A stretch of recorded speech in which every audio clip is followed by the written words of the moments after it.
Good afternoon, everyone, and thanks for tuning in to SBAM's Small Business Briefing. I'm Sarah Miller, Vice President of Operations, and today I am joined by SBAM's Advocacy and Policy Manager, Jacob Manning. Jacob, thanks for joining me today. Thanks for having me on, Sarah, and thanks everyone for tuning in today. All right, I do want to start out today's show like we always do and welcome one of our new members. They are a VIP member, Webra Q, and owner Alex Belding. So thanks for joining. All right, we do have a very special guest joining us today. Actually, two more special guests. In addition to Jacob joining me today, Michelle Beebe, SBAM's Chief Revenue Officer, has joined us because she is going to host a conversation with Dr. Michael Kobernick of Blue Cross Blue Shield of Michigan. So, Michelle, thanks for joining us. I'm going to turn it over to you. Thanks, Sarah. Thanks, Jacob. Hi, as Sarah mentioned, I'm Michelle Beebe. I'm the Chief Revenue Officer for the Small Business Association of Michigan, and one of my main responsibilities is my partnership with Blue Cross, our partnership with Blue Cross and Blue Shield of Michigan.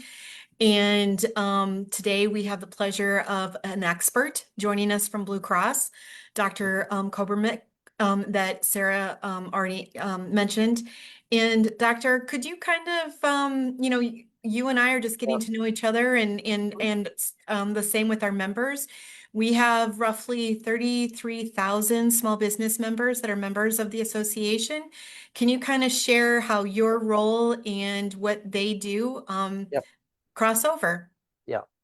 So I've been a physician in our community here in the Detroit area for 35 years plus. I spent the first 30 years as an emergency physician, both in Royal Oak and Warren, and and then transitioned from emergency medicine into healthcare leadership and insurance about 10 years ago. I was the first person in the country to get a master's degree in population health from Jefferson College of Population Health, where I still teach. And I teach health economics and finance. I'm writing the Essentials of Population Health class, and I also did a course on new models of care. So I'm very engaged in that space, and it's very complementary to the work I do for Blue Cross, which is meeting with employers. I am a clinical account manager. I operate on a team of one. I will be, as we're talking today, my eyes might pop up, you'll see meetings get scheduled. I will have anywhere between 150 and 200 two-hour meetings with employers of all sizes that are customers of Blue Cross, and talking about the clinical insights behind their spend data. And so that my area of expertise is really where are we today in healthcare? What are our costs? What can we do about it? And really understanding that and thinking about the future of healthcare. So most likely you'd be meeting with employers that have experience rated products, health products, and talking about how they could potentially educate their employees on how to reduce spend and take advantage of the value Right. products that Blue Cross has. Am I? Yeah, I think about the first part of the conversation. I meet with the HR teams in large part, some of the senior leadership, and I work with a team of consultants that are putting the data together as to what the spend looks like. I define value. I think it's an important place to start is how do I define value? Value is the relationship between cost and outcome. Michael Porter, a noted health economist, said value was the relationship between cost and quality, and proposed a ratio for it. Well, I think that it's really cost and outcome. And I think we only get to the best outcomes if we're focused on it. So a lot of times we focus on outcomes, but they cost a lot. And getting employers to understand that good outcomes, the best possible outcomes, are crucial. So for instance, we all spend a lot on cancer care. Mhm. And we get a lot of questions and within cancer care, the costs are related to mostly the treatment, the high cost medication. So it's really a high cost medications. And so the employers are interested in, well, is there anything I can do to head off those costs? And I said, well, the best thing we can do is focus on prevention and early diagnosis. Early diagnosis, we find it at an earlier stage, and we find the cancer at an earlier stage with an early diagnosis. And sometimes it costs a lot, but the outcomes are way better. It's that relationship between cost and outcome that it's really important to focus on. And, this is, for me, I haven't, we haven't heard a whole lot about you having that kind of expertise that we can bring to our employers. So if an employer was interested in having this one-on-one conversation with you, how do they go about getting connected with you? Sure. Well, Michelle, I have a rule. I go wherever I'm invited. And Okay. so you get everybody laughs when I say it's really true. You guys invited me to talk today. Here I am. So Okay. yeah, I would if they're a Blue Cross customer, it's just a matter of talking to their account manager, their representative, Okay. um, and they can reach out to me. And I also solve problems for employers. So if they have frequent call I get from or an email from an HR leader that I've developed. I've been doing this 9 years, so I know everybody in our community, both on the medical side and in the business side. If they get a problem with an employee, they can't get into a doctor, they have questions about their care, they'll bring it to me, and I'll work with them. I'll put together a care management team. So part of my role is to become the trusted partner of our employers, and respond to concerns they have. And over the years, it's been very effective. And so, and I think it's a big part of the service that Blue Cross provides. And as you know, all businesses pride themselves on their relationship with their customers. My job is to build strong relationships with the customers, and it's I feel honored to do the work, and I feel honored to be trusted in this community, and I really enjoy it. I know you'll agree that I think where we are in healthcare now is such an interesting puzzle that there's so many moving parts that it's really challenging, and yet there's good work to be done.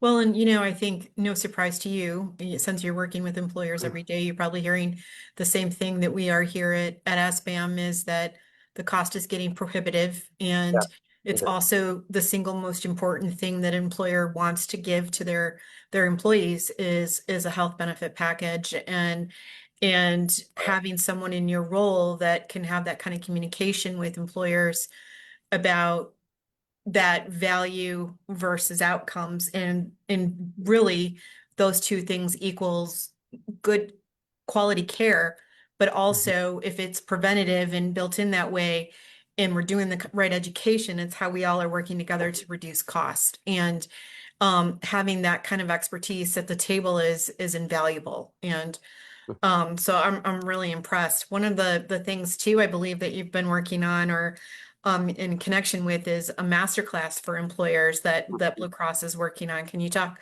a little bit about what that is and what an Right. employer could get out of that? Right. We present several master classes for employers, and let's at first, they're not sales oriented. They're really educationally oriented. That's the first thing.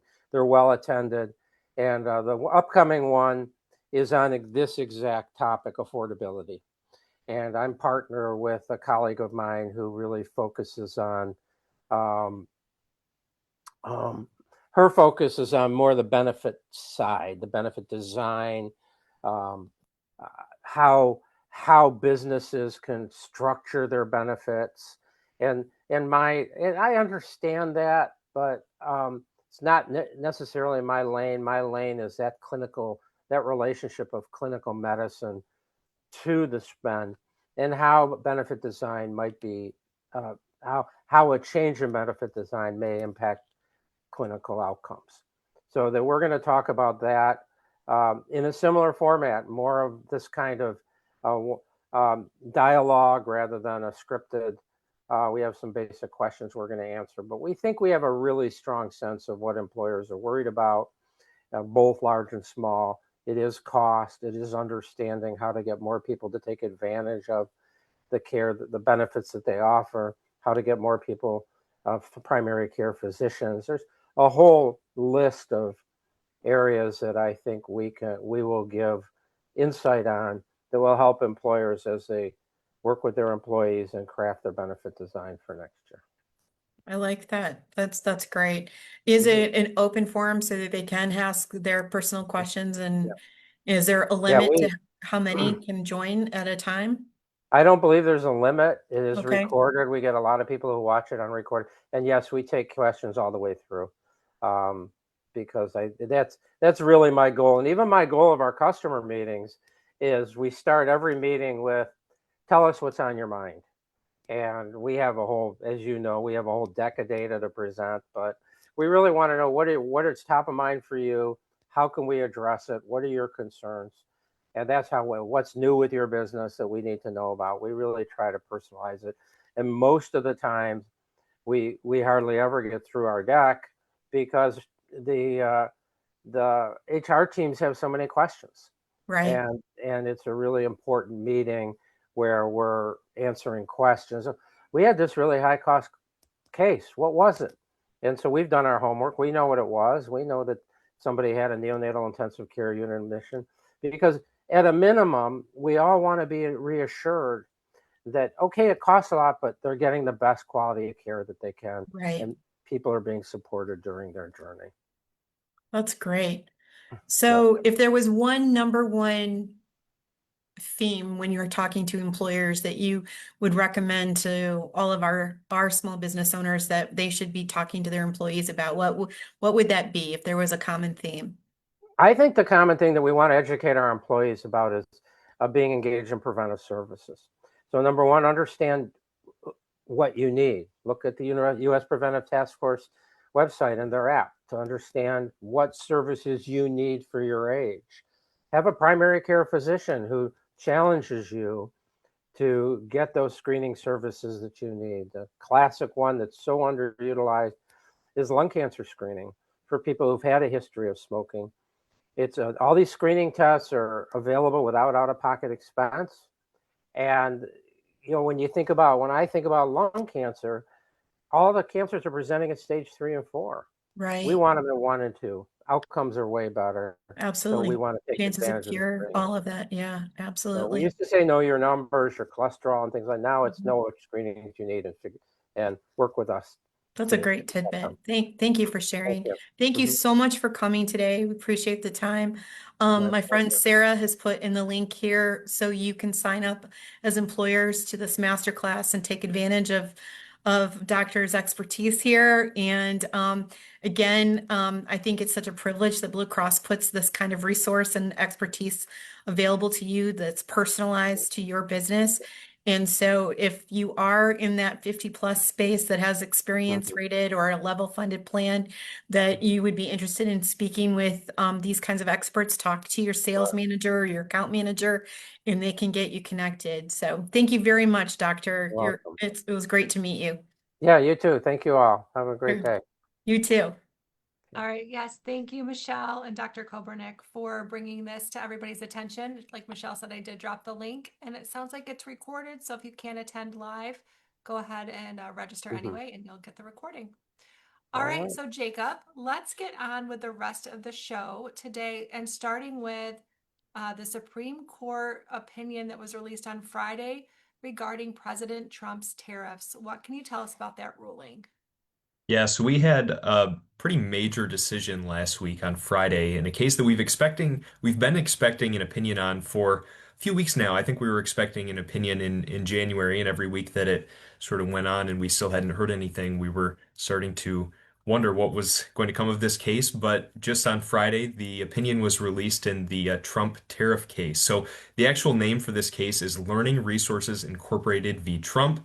It was argued back in November of last year. So if you remember, there's this act called IEPA, the International Emergency Economic Powers Act, which is a law that gives the president pretty broad authority to regulate international commerce in a declared emergency. So if you remember back to last year, the Trump administration did this tariff rollout in two different sections. The first one was these tariffs that were imposed on Mexico and Canada in response to the influx of illegal drugs entering the United States. Those were at 25% for each of those countries, and then there was another one on China as well. But the second round of tariffs were the reciprocal tariffs, and these were in response to the United States having a larger trade deficit than what was desired. It was argued that this was hollowing out the United States manufacturing base, having this trade deficit, and so there were two emergencies declared for each of these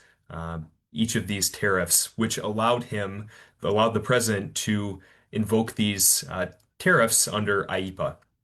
So, in this decision that was released on Friday, the court decided that the Trump administration did not have the authority to impose tariffs under IEEPA. It was a 6-3 decision. There were over 170 pages of opinions. Chief Justice John Roberts wrote the majority opinion, it was only 21 pages, which is quite short for a major landmark case, but definitely worth reading if you're interested. There were some concurrences as well from Justice Gorsuch and concurrence from Justice Barrett, a concurrence from the liberal justices Kagan, Sotomayor, and Jackson, and then the dissent was joined by Justice Kavanaugh, Justice Alito, and then Justice Thomas.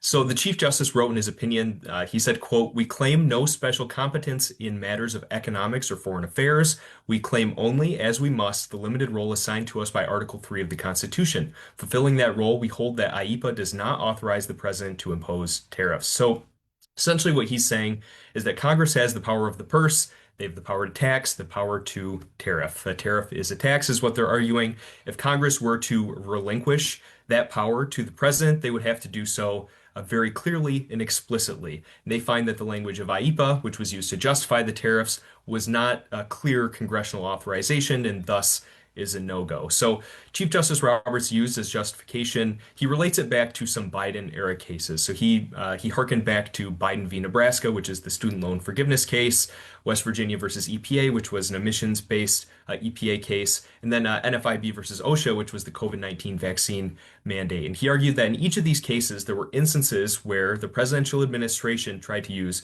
sweeping, ambiguous language in law to enact major powers without Congress. So he is saying that the court is consistent in striking down all four of these cases, the three Biden and then this one in the Trump administration.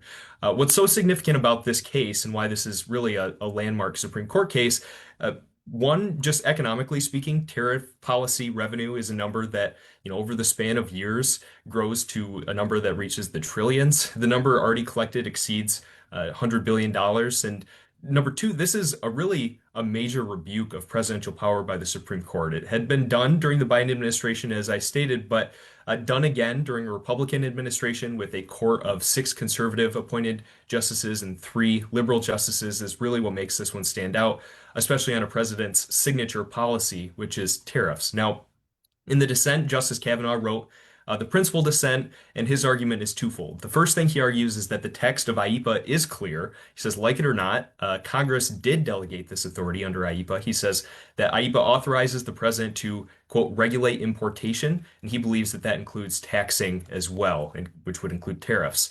And the majority obviously disagrees with that, striking it down. The second thing he argued is that this is the president operating in foreign affairs, which gives him wider Article 2 presidential constitutional powers than he has domestically. So, Jacob, does this mean that the tariffs are over? I think most of us did see some additional headlines coming out over the weekend. What does that mean? Where do we go from here? Yeah, so we saw some headlines this weekend, and we will see some headlines, I'm sure, this week. This is an evolving situation that continues to develop by the hour. So Trump held a news conference on Friday afternoon. This was after the decision, and he again announced a 10% tariff on all imports, but this time, instead of using IEEPA, he used Section 122 of the 1974 Trade Act rather than IEEPA, which had been struck down. So much like what happened in the Biden student loan forgiveness case, where different laws were used as justifications to justify a policy, we can expect this to be challenged in other courts as well. So then after that, on Saturday, President Trump said that he would raise the new global tariff rate to 15%. So this has caused some pretty strong market response today already. I think the Dow dropped 800 points. But regardless, the Trump administration has expressed confidence that they can continue to find new statutory justifications for their trade policies. So there are some things that are a bit muddier. One, what happens with the tariff money that was collected by the US that has now been deemed unconstitutional? So this is pretty much up in the air. In his dissent, Justice Kavanaugh refers to the refund process. He literally quoted, he said, a mess. The Supreme Court left it to the U.S. Court of International Trade and then lower courts to figure out the refund proceedings. So this will require a lot of lawsuits. Each one has to be individually filed. And it's not actually the consumers that will be getting the refunds. It would be those that paid the duties, not those who paid a higher cost for the goods. The second thing is, what are the implications for the federal budget and what sort of implications does this have for President Trump's agenda? I mean, revenue collected from the tariffs were a central piece of the puzzle for a lot of different programs that President Trump had proposed. If those funds aren't available, it's really unclear where those programs stand. And the one that I would point to primarily is the $2,000 rebate checks for low and middle income Americans, which had been promised late last year. All right, well, definitely not the last that we're going to hear about this issue, so we will keep everybody up to date. Jacob, let's shift gears to state politics. In particular, there was a new property tax proposal that was unveiled last week.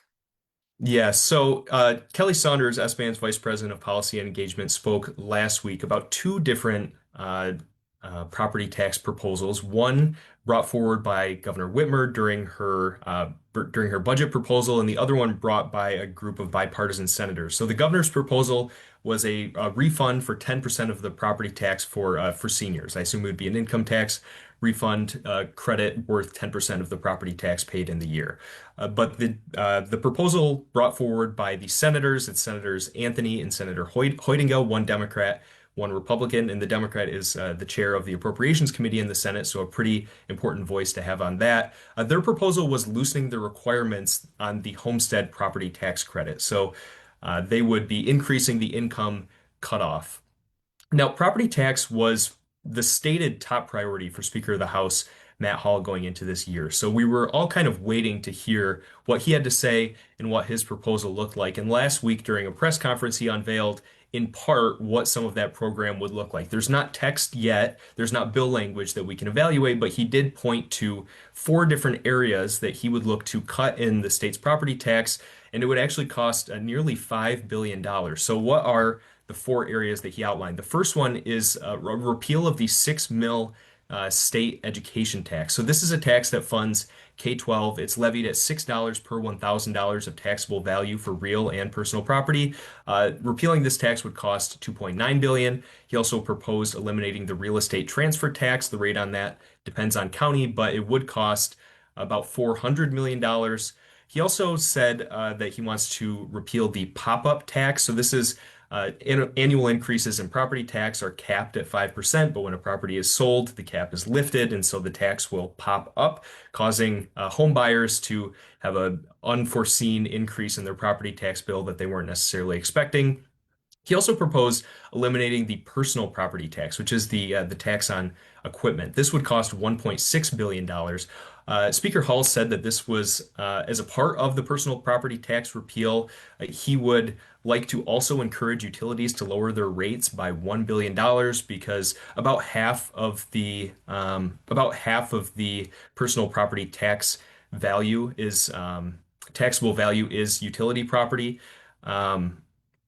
But those are the 4 areas that he suggested repealing. So the big question coming out of this is, what is his solution? This is a $5 billion tax decrease. What's the solution to make schools and local governments whole? Because most of the money collected from property taxes actually doesn't go to the state of Michigan. It goes to local governments and schools. So Speaker Hall in his press conference told reporters that he has a plan to make schools and local governments whole.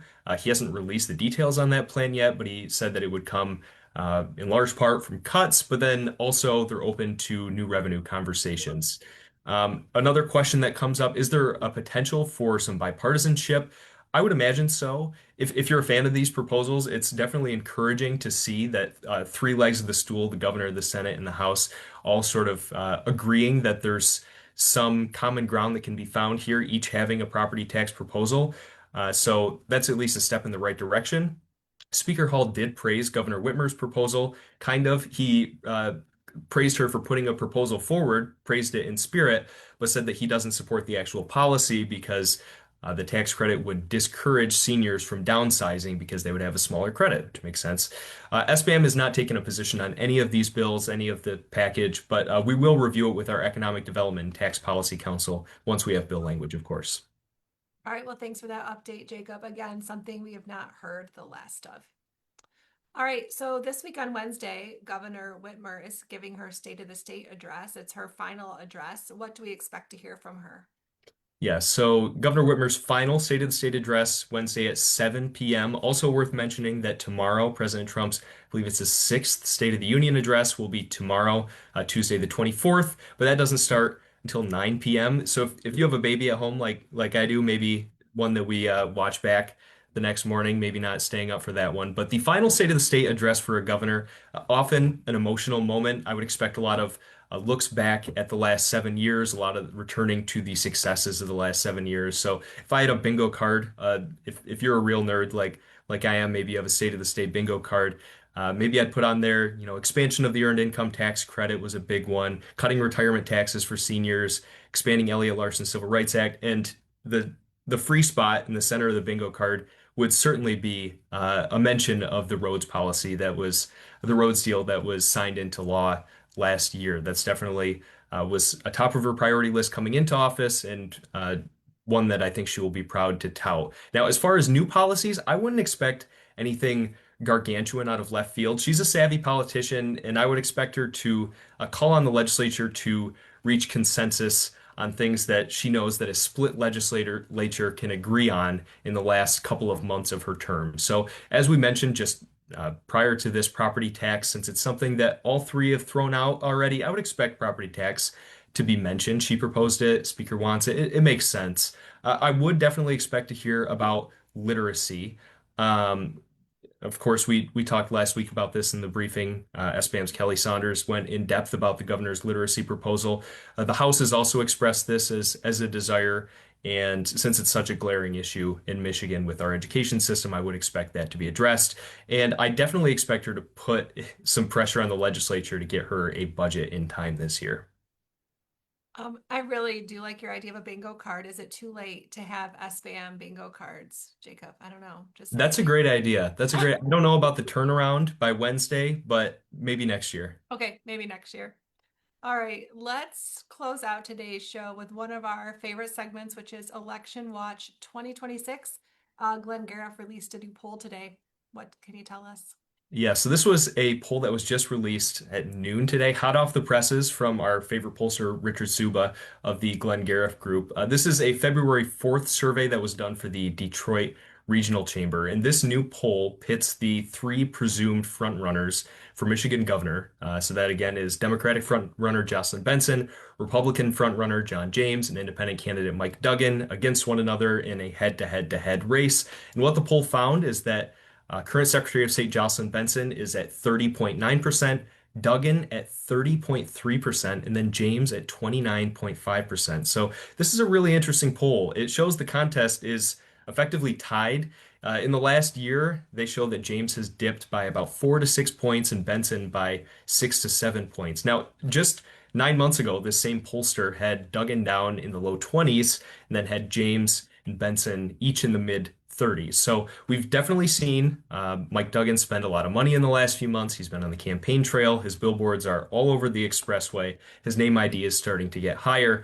Now there's been a concern about Duggan. Like what's the floor for a major party candidate? You look at even the lowest performing major party candidates we've had over the last 20 years or so, and the lowest a Republican or Democrat gets in running for a statewide election is 40%. So a lot of people would expect that that ceiling for Duggan is hard to break. That, Benson at 40, James at 40, the highest Duggan can get mathematically would be 20 if he collects every single undecided vote. There was actually a Benson internal team poll that was released last week that had the race split like that, 40-40-20, with her and James as the leaders and then Duggan lagging the pack. So this new poll certainly interesting to see the rise in the numbers over time. And former Mayor Mike Duggan continues to be the biggest wild card for the 2026 gubernatorial election.